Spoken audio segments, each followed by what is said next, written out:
പരിശുദ്ധ പരമദിവ്യകാരുണ്യത്തിന് എന്നേരവും ആരാധനയും സ്തുതിയും പുകഴ്ചയും ഉണ്ടായിരിക്കട്ടെ. പരിശുദ്ധ പരമദിവ്യകാരുണ്യത്തിന് എന്നേരവും ആരാധനയും സ്തുതിയും പുകഴ്ചയും ഉണ്ടായിരിക്കട്ടെ. പരിശുദ്ധ പരമദിവ്യകാരുണ്യത്തിന് എന്നേരവും ആരാധനയും സ്തുതിയും പുകഴ്ചയും ഉണ്ടായിരിക്കട്ടെ.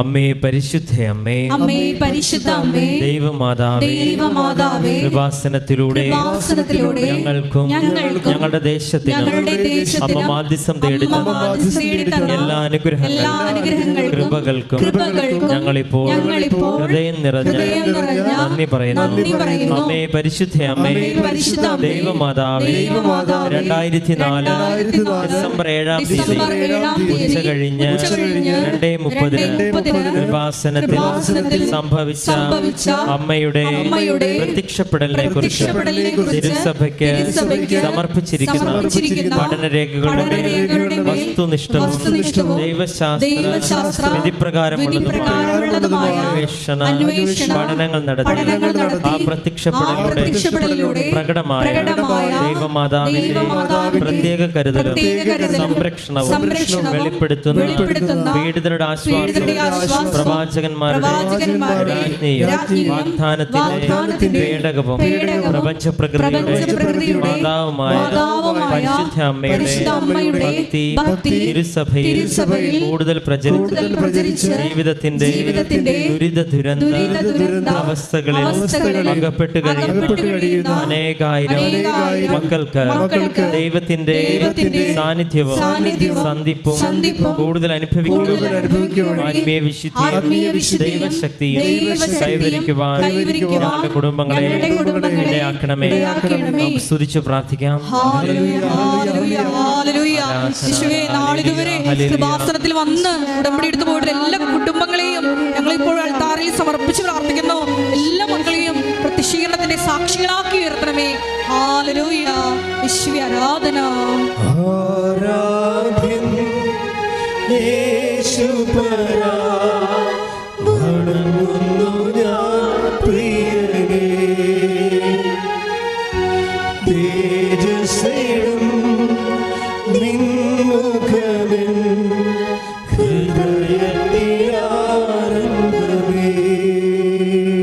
പരിശുദ്ധ പരമദിവ്യകാരുണ്യത്തിന് എന്നേരവും ആരാധനയും സ്തുതിയും പുകഴ്ചയും ഉണ്ടായിരിക്കട്ടെ. പരിശുദ്ധ പരമദിവ്യകാരുണ്യത്തിന് എന്നേരവും ആരാധനയും സ്തുതിയും പുകഴ്ചയും ഉണ്ടായിരിക്കട്ടെ. പരിശുദ്ധ പരമദിവ്യകാരുണ്യത്തിന് എന്നേരവും ആരാധനയും സ്തുതിയും പുകഴ്ചയും ഉണ്ടായിരിക്കട്ടെ. അമ്മേ പരിശുദ്ധ അമ്മേ, അമ്മേ പരിശുദ്ധ അമ്മേ, ഭൂസ്വർഗ്ഗലോകങ്ങളുടെ രാജ്ഞിയായ അങ്ങേക്ക് ഭൗമ സംരക്ഷണത്തിനായി പ്രപഞ്ച പ്രകൃതിയെ തിരുസഭ പ്രതിഷ്ഠിക്കുവാൻ പ്രത്യക്ഷീകരണം വഴി ഇടയാക്കണമേ.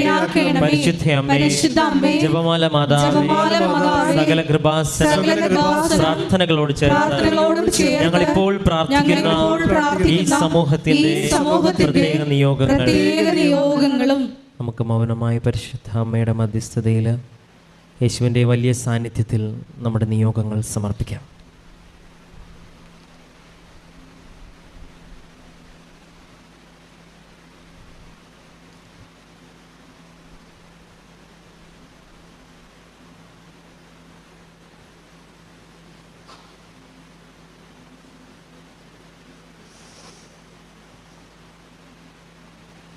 അമ്മയുടെ പ്രത്യക്ഷീകരണത്തിന്റെ ഈ അനുഗ്രഹവേള ഞങ്ങൾക്ക് സാധിച്ചു തരുവാൻ നമുക്ക് സ്തുതിച്ച് പ്രാർത്ഥിക്കാം. ഒരിക്കൽ കൂടെ ഞങ്ങളുടെ വിവിധങ്ങളായ ജീവിത നിയോഗങ്ങളെ ഉടമ്പടി സമർപ്പിച്ചിരിക്കുന്ന വിഷയങ്ങളെ താരയിൽ സമർപ്പിച്ച് പ്രാർത്ഥിക്കുന്നു. യേശുവേ ആരാധനയുടെ യോഗ്യതയാൽ അത് ഏറ്റെടുത്ത് ഞങ്ങളെ സാക്ഷികളാക്കി ഉയർത്തണമേ. ഹല്ലേലൂയ, ഹല്ലേലൂയ. മഹത്വം, മഹത്വം, ആരാധന, ആരാധന. ഹല്ലേലൂയ.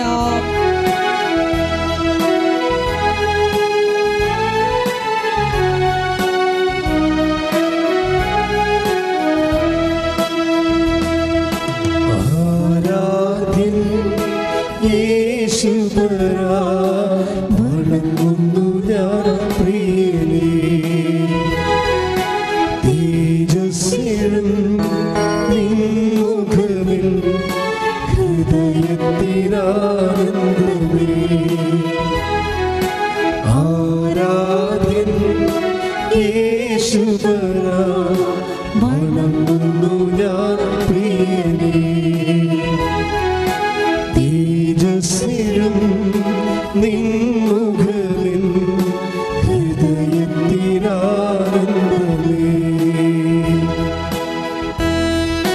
സ്തുതിച്ച് പ്രാർത്ഥിക്കാം. ഹല്ലേലൂയ ഹല്ലേലൂയ. യേശുവേ ആരാധന. ഹല്ലേലൂയ യേശുവേ ആരാധന. ഒരിക്കൽ കൂടി ഈ ധ്യാനം നയിക്കുന്ന ബഹുമാനപ്പെട്ട വി.പി. ജോസഫ് അച്ഛനെ ദൈവകരങ്ങളിൽ സമർപ്പിച്ച് പ്രാർത്ഥിക്കുന്നു. യേശുവേ ഞങ്ങൾക്ക് വചനം നൽകണമേ എന്ന് പ്രാർത്ഥിക്കുന്നു. ഹല്ലേലൂയ ഹല്ലേലൂയ. മഹത്വം മഹത്വം. ആരാധന ആരാധന. ഹല്ലേലൂയ ഹല്ലേലൂയ. യേശുവേ നന്ദി. യേശുവേ ആരാധന. ഹല്ലേലൂയ. മഹത്വം മഹത്വം. ആരാധന ആരാധന.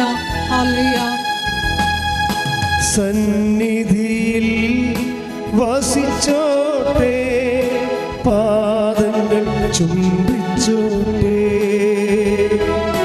സന്നിധിയിൽ വസിച്ചോട്ടെ പാദങ്ങൾ ചുംബിച്ചോട്ടെ ആരാധ്യൻ യേശുപരാ വണങ്ങുന്നു ഞാൻ പ്രിയനേ തേജസ്സിലും നിൻമുഖമിൽ ഹൃദയത്തിനാനന്ദമേ. സ്തുതിക്കട്ടെ. ഹല്ലേലൂയ ഹല്ലേലൂയ.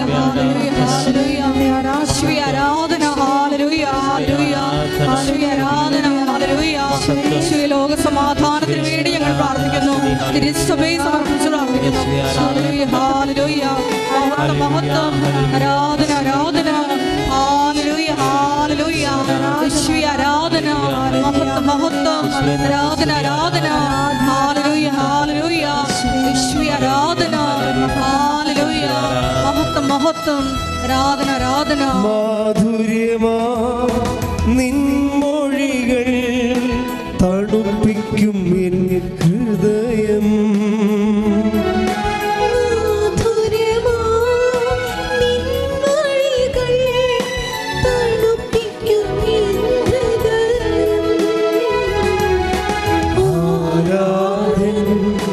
യേശുപരാ വണങ്ങുന്നു ഞാൻ പ്രിയനേ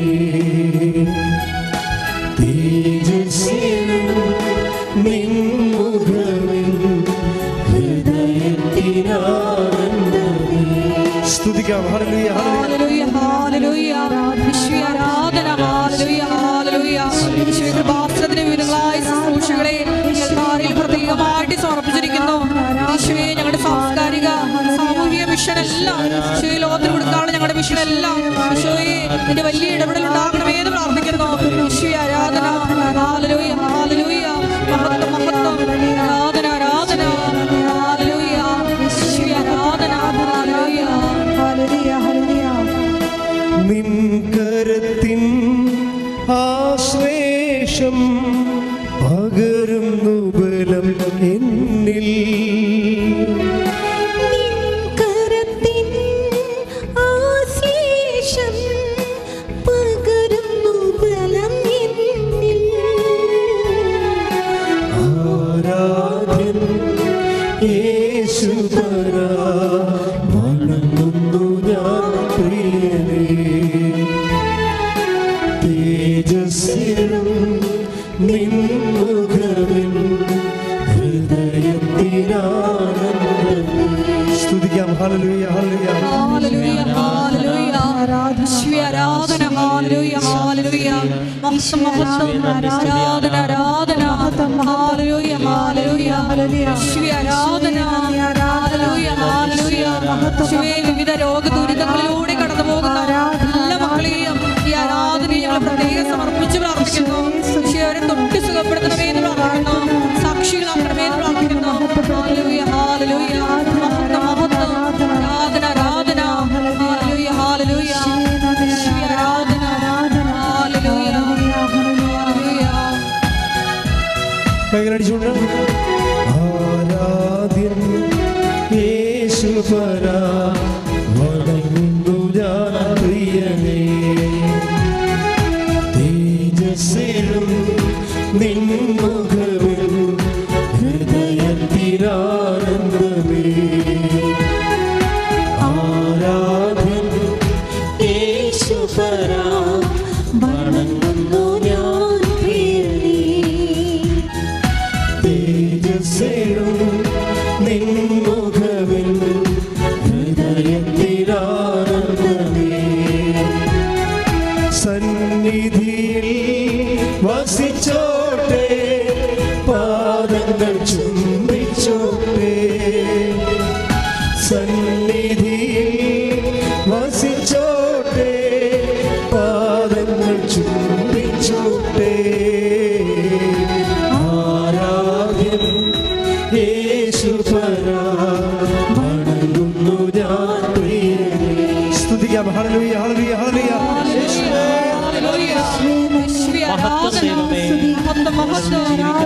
സ്തുതിക്കുകയും യേശുവേ ആരാധന. ഹല്ലേലൂയ, ഹല്ലേലൂയ, ഹല്ലേലൂയ. യേശുവേ, ഹല്ലേലൂയ. അടയാളങ്ങളിലൂടെ അങ്ങയുടെ സാന്നിധ്യം ഞങ്ങളുടെ ജീവിതത്തിൽ അനുഭവിക്കുവാൻ ഈ വിശുദ്ധ നിമിഷങ്ങൾ സാക്ഷിയാകുവാൻ ഇടവരുത്തണമെന്ന് ആരാധനായ ദൈവമേ, അങ്ങേ ആരാധിക്കുവാനും സ്തുതിക്കുവാനും മഹത്വപ്പെടുത്തുവാനും ഞങ്ങൾ അനുഗ്രഹിക്കുന്നു. ഞങ്ങളെ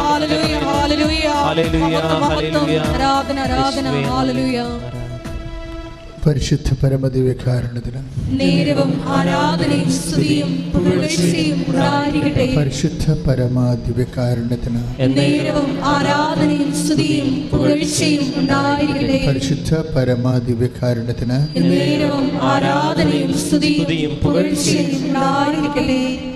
പ്രിയപ്പെട്ടവരെ, ഉടമ്പടി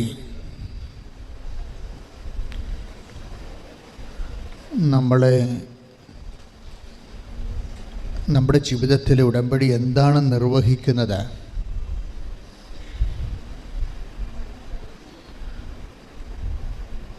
അതിൻ്റെ സുപ്രധാനമായ ഉത്തരങ്ങളിൽ ഒന്ന്, ഈ സീറോ ബാലൻസിൽ നിന്ന് ആസ്തി പദ്ധതിയിലേക്ക് പെട്ടെന്ന് നമ്മളെ കൊണ്ടുവരും. ആധ്യാത്മികമായ പല പരിചരണങ്ങളുടെയും ആത്യന്തികമായ ലക്ഷ്യം നമുക്ക് ആധ്യാത്മികമായ ആസ്തി ഭദ്രത ഉണ്ടാക്കുന്നത് തന്നെയാണ്. പക്ഷേ ഉടമ്പടിയിൽ വരുമ്പോൾ ഇതിൻ്റെ ഫോർമുല പെർഫെക്ഷൻ ആയത് കാരണം ഇത് പെട്ടെന്ന് സുനിശ്ചിതമായിരിക്കും, സമയബന്ധിതമായിരിക്കും. ഉടമ്പടി സാക്ഷ്യങ്ങളിലേക്ക് നമ്മൾ വരുമ്പോൾ നമുക്ക് മനസ്സിലാകണത് ഇതൊരു ഭാഗ്യക്കുറി എടുക്കണം പോലെയല്ല. ഇന്ന് വെളുപ്പിന് ഞാൻ വല്ലാത്ത ഒരു കാഴ്ച കണ്ട്. നമ്മുടെ കുവൈറ്റിലെ ധ്യാനം കഴിഞ്ഞ് ഞാൻ ഇന്ന് വെളുപ്പിന് ഒരു 3:30 മണിയായി ഞങ്ങൾ വിമാനത്താവളത്തിൽ വന്നപ്പോൾ ആദ്യമേ ഞങ്ങൾ വന്ന് അവിടെ ഇറങ്ങിയപ്പോൾ തന്നെ ഒരു മനുഷ്യൻ ലോട്ടറി ടിക്കറ്റും കൊണ്ട് വന്നു. കേരളത്തിൻ്റെ അവസ്ഥ എന്ന് പറയുന്നത് ഭയങ്കര അവസ്ഥയാണ്. ഇതൊരു വലിയ വ്യവസായമായ രീതിയിൽ മാറുന്നു. അത്രയും ദാരിദ്ര്യമായി നമ്മളിപ്പോൾ. ഇക്കോണമി അറിയാവുന്നവർക്ക് അറിയാം. വളരെ ഈ നെല്ലിപ്പല കണ്ടുപോകുന്ന കാലത്താണ് ജനങ്ങൾ ഒരു തൊഴിലും അറിയാൻ പാടില്ലാതെ അവസാനം ഒരു ഭാഗ്യത്തിൽ മാത്രം ആശ്രയിച്ചുകൊണ്ട് ജീവിക്കുന്ന ഒരവസ്ഥയെന്ന് പറയുന്നത് നിസ്സാരമായ അവസ്ഥയല്ല. ഞാൻ ആ കാഴ്ച അവിടെ കണ്ടപ്പോഴേക്ക് വിഷമം തോന്നി. നമ്മളിതിനെ എല്ലാത്തിനെ അതിജീവിച്ച് നമ്മുടെ നാട് ഉണർന്നു വരുമെന്ന് നമുക്കറിയാം. നമ്മുടെ നാടിനെ സമർപ്പിച്ചുകൊണ്ട് കൈകൾ ഉയർത്തിക്കൊണ്ട് പ്രാർത്ഥിക്കട്ടെ, സ്തുതിക്കട്ടെ. ഹല്ലേലൂയ. ഞങ്ങളുടെ സാമ്പത്തിക വ്യവസ്ഥയെ പ്രത്യേകമായിട്ട് സമർപ്പിച്ച് പ്രാർത്ഥിക്കുന്നു. കേരളത്തെ സമർപ്പിച്ച് പ്രാർത്ഥിക്കുന്നു. നീ ഇടപെടണമെന്ന് പ്രാർത്ഥിക്കുന്നു. ഹല്ലേലൂയ, ഹല്ലേലൂയ. മഹത്വം, മഹത്വം. ആരാധന, ആരാധന. ഹല്ലേലൂയ. യേശുവേ ആരാധന. ഹല്ലേലൂയ. Praise the Lord. ഞാൻ പറഞ്ഞു വരുന്നത്, ഉടമ്പടി എടുക്കുമ്പോൾ ചിലർക്ക് എങ്ങാനും ബിരിയാണി കൊടുത്താലോ എന്നും പറഞ്ഞുകൊണ്ട് സിനിമാക്കാരൻ്റെ കോമഡിയില്ലേ, എങ്ങാനും ബിരിയാണി പഠിക്കുക കൊടുത്താലോ എന്ന് വിചാരിച്ചുകൊണ്ട് ആൾക്കാരെ ഉടമ്പടി എടുക്കുന്ന ആൾക്കാരുണ്ട്. അതെന്താ പറയണ കാര്യത്തിലേ, ഈ ദിവസങ്ങളിലെ കുവൈറ്റ് ധ്യാനം തന്നെ ആണ് എൻ്റെ മനസ്സിലുള്ളത്. അപ്പോൾ ഞാൻ അവിടെ ഒരു ലേഡിയെ കണ്ടത്, 2 പേരെ കൗൺസിലിംഗ്, രാവിലെ പകൽ കൗൺസിലിംഗും രാത്രി ധ്യാനമായിരുന്നു. രാത്രി 6 മണിക്ക് ധ്യാനം, പകൽ 9 മണി തൊട്ട് വൈകുന്നേരം വരെ കൗൺസിലിംഗ് നടത്തും. ഞാനൊരു 1 മണിയാകുമ്പോൾ അവസാനിപ്പിക്കും. എനിക്ക് ധ്യാനിക്ക് പ്രൈവറ്റായിട്ട് പ്രാർത്ഥിക്കേണ്ടത് കാരണം ബിജു മാസ്റ്റർ കണ്ടിന്യൂ ചെയ്യും.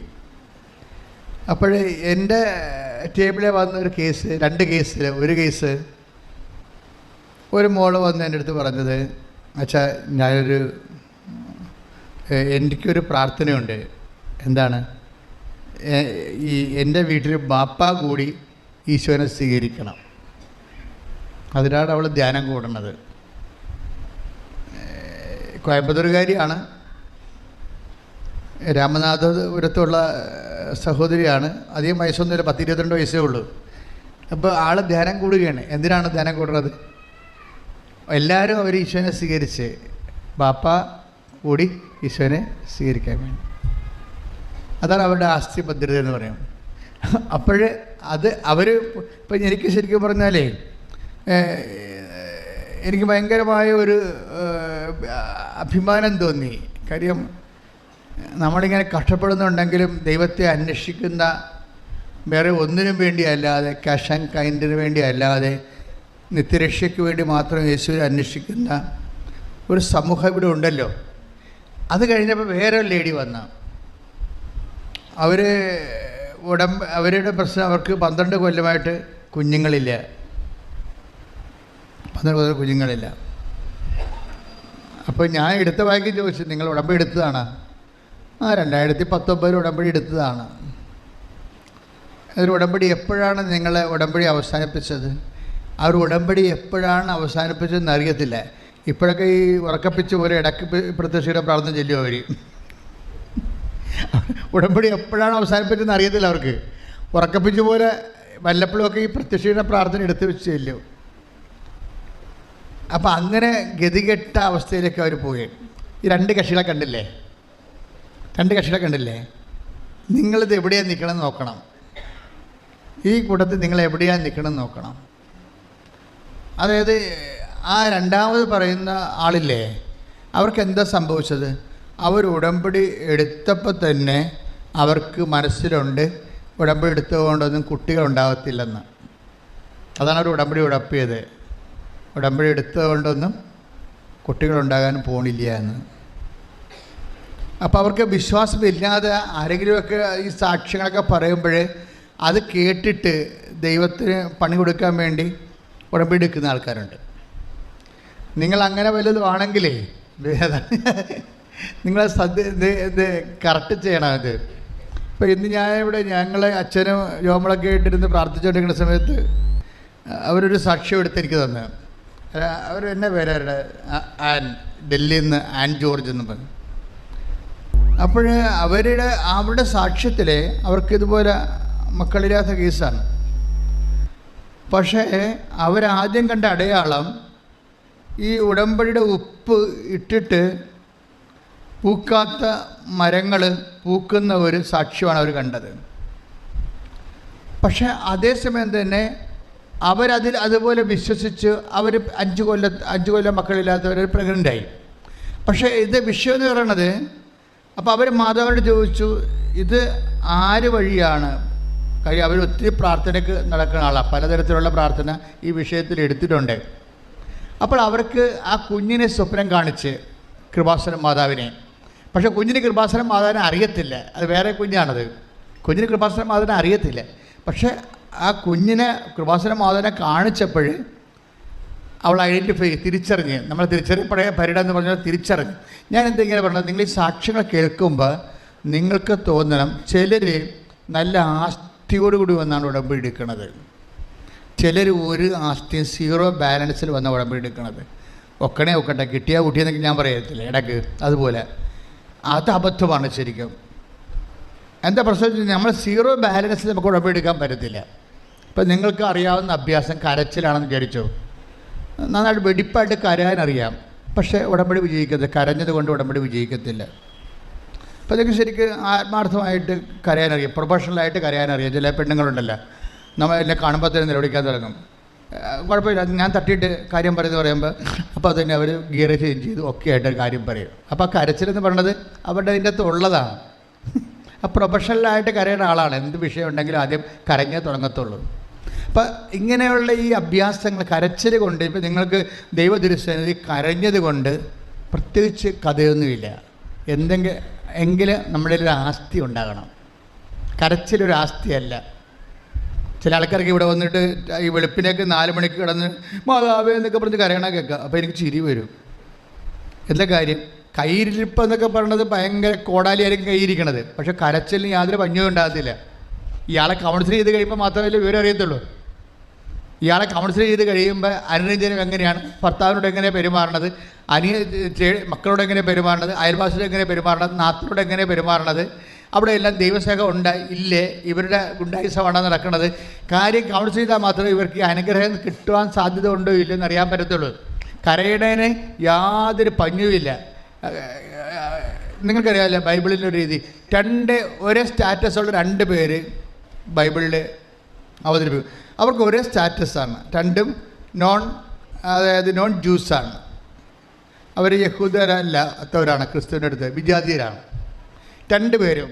അപ്പം ശതാധിപനും ഒരു വിജാതീയനാണ്, ശതാധിപൻ ഒരു വിജാതീയനാണ്, റോമൻ പടയാളിയാണ്. പിന്നെ വേറെ ഒരു ദേശക്കാരത് കാനങ്കാരി, അവരും യഹൂദയല്ല, അവരും വിജാതി സ്ത്രീയാണ്.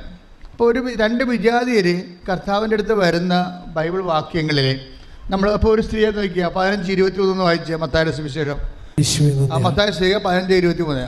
എന്നാൽ അവൻ ഒരു വാക്ക് പോലും ഉത്തരം പറഞ്ഞില്ല. കണ്ടേ, ഇതിൻ്റെ പ്രശ്നം വെച്ച് കഴിഞ്ഞാൽ അതിനുശേഷം 15 ഇതാണ്ട കാനങ്കാരി കർത്താവിൻ്റെ അടുത്ത് വന്ന് അവിടെ മകളെ പിശാച് ബാധിച്ചെന്ന് പറയും. നമ്മൾ എപ്പോഴും കേൾക്കണ ഒരു ഭാഗമാണ്. ഈ ബൈബിളിന് ഒരു പ്രശ്നമുള്ളത് മദർ വേർഡെന്ന് പറയും. ബൈബിളിൽ കുറേ തരം വാക്കുകളുണ്ട്. മദർ വേർഡെന്ന് വെച്ചാൽ അമ്മ വചനങ്ങൾ, ഇങ്ങനെ പ്രസവിച്ചുകൊണ്ടേയിരിക്കും. അവരെപ്പോഴും ബൈബിളിൻ്റെ വചനത്തിൽ നിന്ന് വേറൊരു വചനം ഉണ്ടായിക്കൊണ്ടിരിക്കും. എപ്പോഴും പുതിയ പുതിയ ആശയങ്ങളും പുതിയ പുതിയ ദൈവത്തിൻ്റെ മനസ്സും, ഒരു സിംഗിൾ വേർഡ് തന്നെ ഓരോ ദിവസവും വ്യത്യസ്തങ്ങളായ ദൈവഭാഷ്യങ്ങൾ പറഞ്ഞുകൊണ്ടിരിക്കും. അത് മദർ വേർഡെന്ന് പറയണത്. അതുപോലെ ഒരു മദർ വേർഡാണിത്. ഇത് ഇന്ന് വായിക്കണതല്ല നാളെ പറയാൻ പോണത്. നാളെ പറയണത് ഇത് തന്നെ ആയിരിക്കും, പാസേജ് ഇതായിരിക്കും, പറയണത് വേറൊരു കാര്യമാണ്. അതിന് മദർ വേർഡെന്ന് പറയും. ഇനി ഒക്കൾട്ട് വേർഡുണ്ട്, അത് നിഗൂഢ വചനങ്ങൾ, ദൈവികമായ സത്യങ്ങൾ ഗൂഢമായിട്ട് വെച്ച ഗൂഢവചനങ്ങളുണ്ട്. ഇങ്ങനെ ഓരോ വ്യത്യസ്ത. അപ്പോൾ ഇതിൻ്റെ ഇതൊരു മദർ വേർഡാണ്. ഇനി കീ വേർഡുണ്ട്, താക്കോൽ വചനങ്ങൾ. ചില ഒരു വലിയ ആശയ പ്രപഞ്ചം തന്നെ ഓപ്പൺ ചെയ്ത് കിട്ടും ഒറ്റ ഒരു വാക്കിൻ്റെ കീ കിട്ടിക്കഴിഞ്ഞാൽ. ഇങ്ങനെ വചനത്തിൻ്റെ ഗ്രേഡ് വ്യത്യസ്തമുണ്ട് ഒത്തിരി. ഇപ്പം ഇതൊരു മദർ വേർഡാണ്. ഇവർ കാനങ്കാരി വന്ന് ഈശോയോട് പറയണതാണ്, എന്താ എൻ്റെ മകള് പിശാച് ബാധിതയായി വെള്ളത്തിലും തീരൊക്കെ വീഴുന്ന ഞാൻ അത്. അപ്പോൾ ഇങ്ങനെ കരഞ്ഞുകൊണ്ട് വരികയാണ്. കാരണം മകള് പിശാച് ബാധിതയാണെന്ന് പറഞ്ഞുകൊണ്ട് ചിലപ്പോൾ അപസ്മാരം വല്ലതൊക്കെ ആയിരിക്കും. പക്ഷെ അവൾക്കൊരു മകളെ ഉണ്ടായിക്കാണത്തുള്ളത്. അവൾ ഭയങ്കര സങ്കടമാണ്. ഈ ഭയങ്കര സങ്കടമായതുകൊണ്ട് വിഷയങ്ങൾ ദൈവം കേൾക്കണമെന്നൊരു നിർബന്ധമില്ല. പറഞ്ഞു മനസ്സിലായില്ല? നിങ്ങൾക്ക് അങ്ങനെ തോന്നലുണ്ടാവും. ഭയങ്കര നിങ്ങളെല്ലാവരും ഇങ്ങനെ ഈ ചില സമയത്ത് ഈശോനറിയാൻ പാടില്ല, കരയാൻ മാത്രം അറിയാം. അതുകൊണ്ട് സാറ് വർക്കൗട്ട് ചെയ്യത്തില്ല. ഇപ്പം ഇത് കണ്ടേ, ഇതൊക്കെ ഇവർ കരഞ്ഞെന്നുള്ള കാര്യം എങ്ങനെ നമുക്ക് മനസ്സിലാകണത്?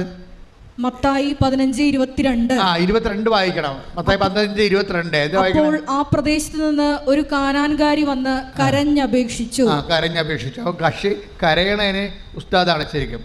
കരച്ചിലിന് വേണ്ടി കണ്ണീര് നമുക്ക് ആർക്കും വാടക എടുക്കേണ്ട കാര്യമില്ല. സ്വന്തമായിട്ട് കണ്ണീര് ആവശ്യത്തിനുള്ള ആളാണ്.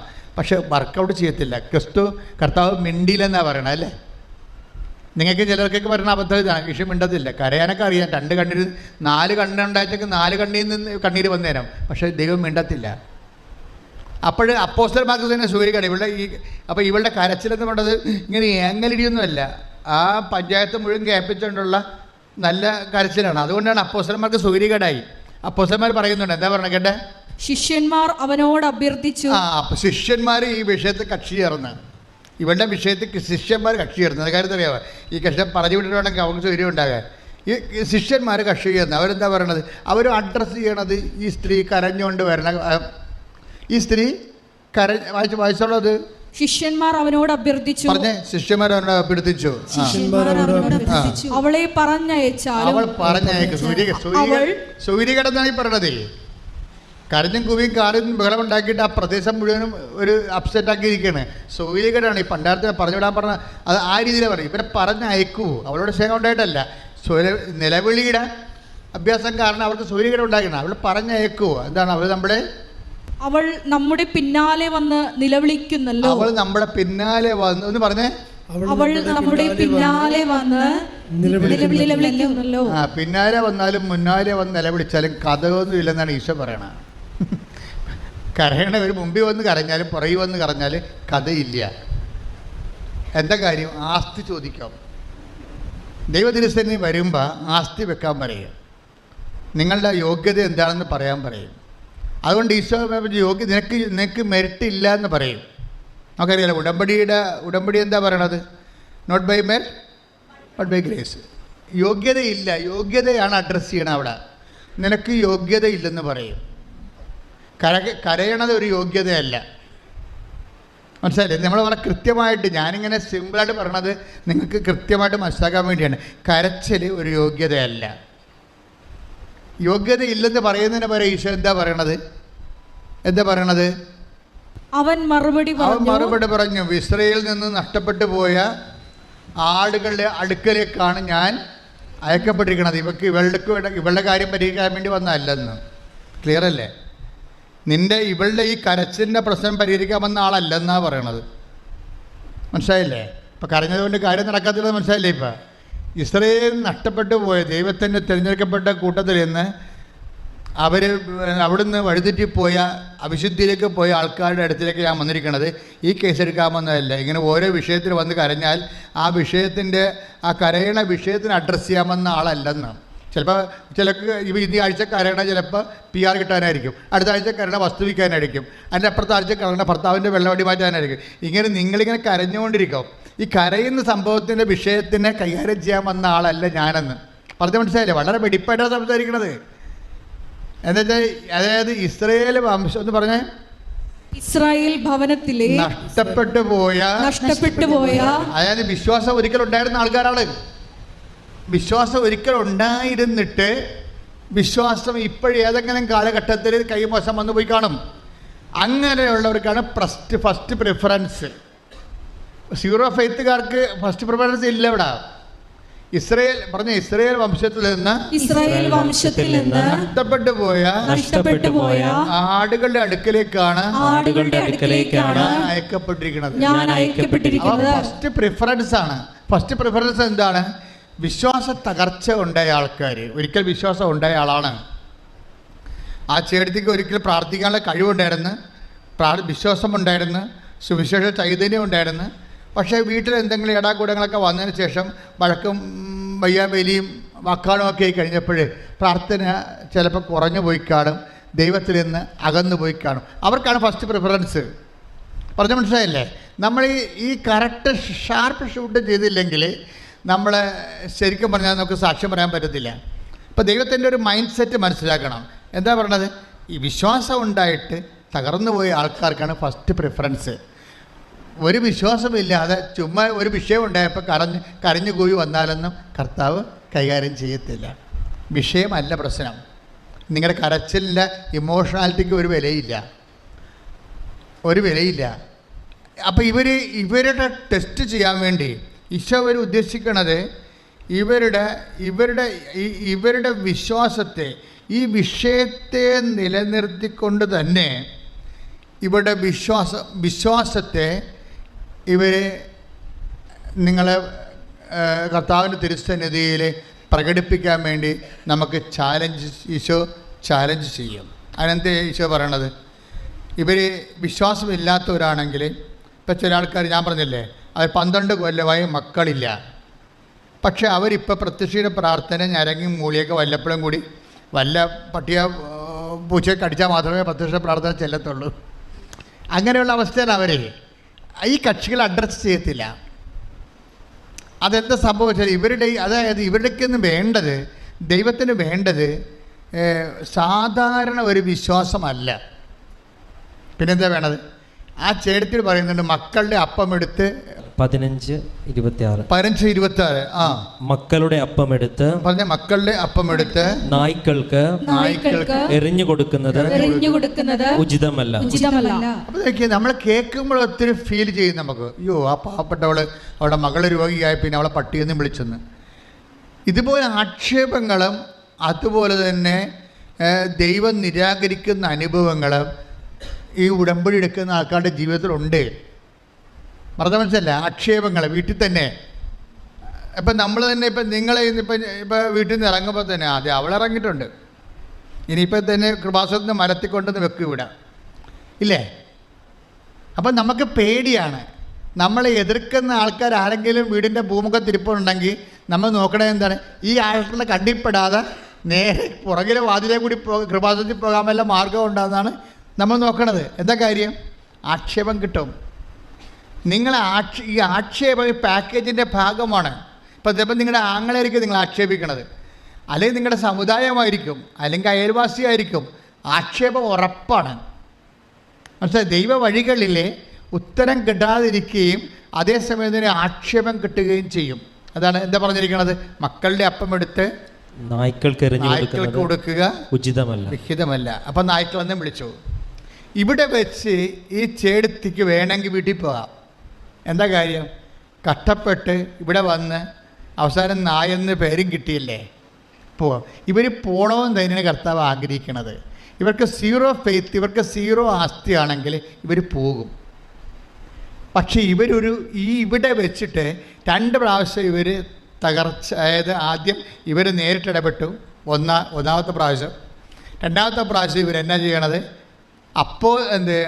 അപ്പോസ്തലന്മാരെ ഇടപെടുത്തി. എന്നിട്ടും ശരിയായില്ല. അപ്പോൾ ഈശോയോട് നേരിട്ട് പറയാം, കർത്താവ് എന്നെ സഹായിക്കണമേ. അപ്പോഴും നായെന്ന് വിളി കേട്ട്, അപ്പോൾ ഈ പ്രോസസ്സിങ്ങിൻ്റെ ഭാഗമായിട്ട് ചിലപ്പോൾ ദൈവം മിണ്ടാതിരിക്കും, കർത്താവ് മിണ്ടിയില്ല, സൈലൻസ് ആവും, നോ ആൻസർ. അപ്പോൾ ഈ പ്രാർത്ഥനയുടെ രീതിയാണ്. ചില സമയത്ത് നിങ്ങൾ ഉടമ്പടി എടുത്താണെങ്കിലും ശരി, ചിലപ്പോൾ നോ ആൻസർ ആയിരിക്കും. ഇത് ഇതിനെക്കുറിച്ച് അറിയണം നമ്മൾ ശരിക്കും. ഇതിൻ്റെ ഉള്ളതാണ്. നമ്മളിപ്പോൾ നിങ്ങളുടെ കല്യാണം കഴിക്കണം, അയ്യോ അപ്പം നിങ്ങളോർക്ക് ഈ കല്യാണം വരും, ഈ കല്യാണം നടക്കും, കാര്യം ഞാൻ ഉടമ്പടി എടുത്തതാണ്. അപ്പോൾ നമുക്ക് ഉറപ്പാണ്. അപ്പോൾ അവർ പറയും നിങ്ങൾ അങ്ങോട്ട് വരാൻ പറയും, നമ്മൾ അങ്ങോട്ട് ചെന്ന്, അപ്പോൾ അത് നമുക്ക് ഇഷ്ടപ്പെട്ട് അവരിങ്ങോട്ട് വന്ന് കാര്യങ്ങൾ അങ്ങോട്ട് കൊടുക്കണം മേടിക്കണം പറഞ്ഞപ്പോഴുണ്ട് അവർ 4 കാല വീണ് ഓടി. അപ്പോൾ നമ്മൾ വിചാരിച്ചിരുന്നത് എന്താണ്, ഈ കല്യാണം നടക്കുമെന്നല്ലേ. പക്ഷേ ഇപ്പോൾ എന്താ പറ്റിയിരിക്കണം, 1.5 മാസം ഈ അംഗം കഴിഞ്ഞപ്പോൾ അവർ ഇട്ടച്ചും പോയി. ഇപ്പം നമ്മൾ എന്തെല്ലാം സമാധാനം പറയണം, ഇനി കൂട്ടുകാരുടെ മുഖത്ത് നോക്കിയല്ലേ നമ്മൾ എല്ലായിടത്തും വിളിച്ച് പറഞ്ഞു, അത് ഏറെക്കുറെ സെറ്റാകട്ടാ എന്ന് നമ്മൾ കൂട്ടുകാർ മിണ്ടാതിരിക്കണം. ഈ സംഭവം കഴുത്ത താല് വീഴണ വരെ മിണ്ടരുത്. ഉടനെ കൂട്ടുകാരോട് അത് ശരിയാവും ഇങ്ങനെ. പക്ഷേ നമുക്കിപ്പോൾ പുറത്തിറങ്ങാൻ പറ്റത്തില്ല, ആക്ഷേപമായി. എന്താണ്, അവർ പോയി ഇട്ടച്ചും പോയി. അപ്പോൾ ഇനി ആൾക്കാർക്ക് അറിയേണ്ടത് എന്തുകൊണ്ടാണ് 2ാമത്തെ കല്യാണം പോയത്, ഇവളുടെ കുഴപ്പമാണെന്ന്. ആക്ഷേപം തന്നെ കണ്ടില്ലേ. ഈ എന്തുകൊണ്ടാണ് 2ാമത്തെ കല്യാണം പോയത്, അത് ഇവളുടെ കുഴപ്പമായിരിക്കും. ഈ നമ്മുടെ അമ്മ തന്നെ പറയും, നിൻ്റെ ഈ കയ്യിരിപ്പ് കൊണ്ടാണ് നീ മൂത്ത് നിറച്ച് ഈ വീട്ടിൽ നിൽക്കണത്. ആ സ്വന്തം അമ്മ പറയും. പോരെ, ഇനി വേറെ വല്ലതും പറയാറുണ്ടാ? അമ്മമാർ അവർ പറഞ്ഞാൽ കേട്ടില്ലെങ്കിൽ അവിടെ അവസാനത്തെ ഈ ചക്രായുധം എടുത്ത് അവർ കറക്കിയിടും, നമ്മുടെ പെടരയും അർത്ഥം പോണ കാണാം. എന്താ, നിൻ്റെ കയ്യിരിപ്പ് കൊണ്ടാണ് നീ ഇങ്ങനെ മൂത്ത് നിറച്ച് ഇതിൻ്റെ അകത്ത് നിൽക്കണമെന്ന് പറയും. തീർന്ന ആക്ഷേപം. അപ്പോൾ നമുക്ക് തോന്നും വല്ല വിഷം എടുത്ത് കഴിച്ച് ഇവർക്കിട്ടൊരു എഴുതി വെച്ചൊരു പണിയും കൊടുത്തേക്കാൻ വിചാരിക്കും. ആ പിശാച് എന്നെ വരെ കണ്ടില്ലേ. ഇപ്പം നമ്മളെ വീട്ടിൽ അമ്മ തന്നെ ഇങ്ങനെ പറഞ്ഞില്ലേ, ഇനിയിപ്പോൾ ആരാ പറയാനിരിക്കണത്? അകപ്പാടൊരു ആസ്തി, ഒരു സന്ധിപ്പ് കിട്ടുന്ന അമ്മ എടുക്കുന്നതാണ്. അമ്മക്ക് സൗകര്യം കയറിയപ്പോൾ പിശാച് കയറിയപ്പോൾ അമ്മ പറയണം നിൻ്റെ കയ്യിരിപ്പോണ്ടാണ് വെറുതെ വീട്ടിൽ മുത്ത് നിൽക്കണമെന്ന് പറയണം. അപ്പോൾ ഇനിയിപ്പോൾ നമുക്ക് എന്ത് ഒന്നുമില്ല, അവരുടെ ഇല്ല, ആക്ഷേപങ്ങൾ എന്നെ വഴികെട്ടില്ലേ. ഇവിടെയാണ് നമ്മൾ ശരിക്കും ഇങ്ങനെ ഇത് ഈ ഫേസിലേക്ക് വരുമ്പോൾ, അതായത് എക്സ്ട്രാക്ഷൻ എന്ന് പറഞ്ഞ ഒരു സംഭവം ഉണ്ട് ഇതിനകത്ത്. അതായത് നമ്മൾ ഈ ഒരു സെറ്റപ്പിലേക്ക് വരുമ്പോൾ ഈ ചെടുത്ത് പറഞ്ഞതല്ല, ചെടുത്ത് വെള്ളം അടിച്ച് കെട്ടി തൂങ്ങാനൊന്നും പോണില്ല. അവർ ഭയങ്കര വില്ലത്തിയാണ്. ആദ്യം കരഞ്ഞെന്ന് പറഞ്ഞ കാര്യം ശരിയാ, പക്ഷെ ഇപ്പോൾ അവർ ഒരു വിടാനുള്ള ഭാവമില്ല. അവരിപ്പോൾ എന്താ പറയണത്, കർത്താവേ നീ അതിനെ നായെന്ന് വിളിച്ചില്ലേ, അതിന് കുഴപ്പമില്ല, ശരിയാ, ഞാൻ നായ തന്നെയാണ്. പക്ഷേ നായ്ക്കുട്ടികളും യജമാനന്മാരുടെ മേശയിൽ നിന്ന് വീഴുന്ന അപകർഷങ്ങൾ തിന്നാറുണ്ടല്ലോ. Praise the Lord. അതാണ് ഈശോ ഉദ്ദേശിച്ചത്. എന്താ വെച്ചാൽ ഇവർക്ക് പണ്ട് കരച്ചിൽ മാത്രമേ ഉള്ളൂ. ആ കരച്ചിലിന് വാല്യൂ ഇല്ല, വിശ്വാസമില്ല. അതിൻ്റെ അകത്ത് ഇമോഷൻ മാത്രമേ ഉള്ളൂ, അതിനകത്ത് വിശ്വാസം ഇല്ല. പക്ഷേ ഇപ്പം സഹനത്തോടുകൂടി സഹനം ഉണ്ടായിട്ടും ഇവൾ വിശ്വസിക്കുകയാണ് തിരിച്ച്. അതിന് ഈശോ വിളിക്കുന്ന പേരെന്താണ്? O woman, your faith is great. എന്താണ്? നിൻ്റെ വിശ്വാസം വലുതാണ്. അപ്പോൾ വലിയ വിശ്വാസം എക്സ്പ്രസ് ചെയ്യാൻ വേണ്ടിയാണ് ഈ അപമാനത്തിലൂടെ പോണത്. മനസ്സിലായില്ലേ? നീ ഒരു അപമാനത്തിലൂടെയാണ് ഇപ്പോൾ പോണത്. വീട്, ജോലി, വിവാഹം, ശമ്പളം, നീ ഒരു അപമാനത്തിലൂടെയാണ് പോണതെങ്കിൽ അതിൻ്റെ അർത്ഥം നീ മനസ്സിടിഞ്ഞ് പ്രാർത്ഥനയില്ലാത്ത ഈ ഞാനവിടെ വെച്ച് കുവൈറ്റ് വെച്ച് കണ്ടോ ചേച്ചിയെ പോലെ വരാനല്ല. ഈ അപമാനത്തിൽ നിന്നുകൊണ്ട് പോലും നീ വിശ്വാസം ഏറ്റു പറയണം. ഇതിനാണ് ഈ വിശ്വാസ വരമെന്ന് പറയണത്. വിശ്വാസ വരമുണ്ട്. പരിശുദ്ധാത്മാവിൻ്റെ ദാനങ്ങളിൽ ഒന്നാണ് വിശ്വാസ വരം. വിശ്വാസ വരമെന്ന് പറയണത് നല്ല ക്ലേശകാലങ്ങളിൽ സർവൈവ് ചെയ്യുന്ന സർവൈവ്ഡ് ഫെയ്ത്താണ് വിശ്വാസവരമെന്ന് പറയണത്. സാധാരണ വിശ്വാസം വെയിൽ കൊള്ളുമ്പോൾ അങ്ങ് വെണ്ണ പോലെ ഉരുകിപ്പോകും. ഇവളുടെ വിശ്വാസം ഉരുകിപ്പോണില്ല. പിശാചെന്ന് വിളിച്ചിട്ടും അതുപോലെ തന്നെ മക്കളുടെ അപ്പം എടുത്ത് നായ്ക്കൾക്ക് കൊടുക്കാൻ വിഹിതമല്ലെന്ന് പറഞ്ഞിട്ടും അവളതെല്ലാം അക്സെപ്റ്റ് ചെയ്യണം. കർത്താവേ, അത് ശരിയാണ്, ഞാൻ നായ തന്നെയാണ്. പക്ഷേ എന്താണ്, നായ്ക്കൾക്ക് പോലും യജമാനന്മാരുടെ മേശയിൽ നിന്ന് വീഴുന്ന അപ്പക്കഷ്ണങ്ങൾ തിന്നാറുണ്ടല്ലോ എന്ന് പറയുമ്പോൾ അവളുടെ ഒറിജിനൽ ആ കരച്ചിൽ മാത്രമല്ല, യഥാർത്ഥ ഫെയ്ത്ത്, വിശ്വാസം, അതായത് ക്ലേശങ്ങളെയും ആക്ഷേപങ്ങളെയും അതിജീവിച്ച വിശ്വാസം. അപ്പോൾ നമ്മുടെ വിശ്വാസം എന്ന് പറഞ്ഞൊരു കാര്യമില്ല, അതിജീവിച്ച വിശ്വാസമെന്നും പറഞ്ഞ് വേറൊരു സംഭവമുണ്ട്. അതിജീവിച്ച വിശ്വാസം, take the word of God, അതിജീവിച്ച. ശ്രുതികട ഹല്ലേലൂയ. പത്രോസിൻ്റെ ലേഖനമാണ് അഗ്നിപരീക്ഷകളെ അതിജീവിച്ച വിശ്വാസം. Take the word of God. ശ്രുതികട ഹല്ലേലൂയ. യേശുവേ നന്ദി. ഹല്ലേലൂയ ഹല്ലേലൂയ ഹല്ലേലൂയ. യേശുവേ സ്തുതി. ഹല്ലേലൂയ ഹല്ലേലൂയ ഹല്ലേലൂയ ഹല്ലേലൂയ.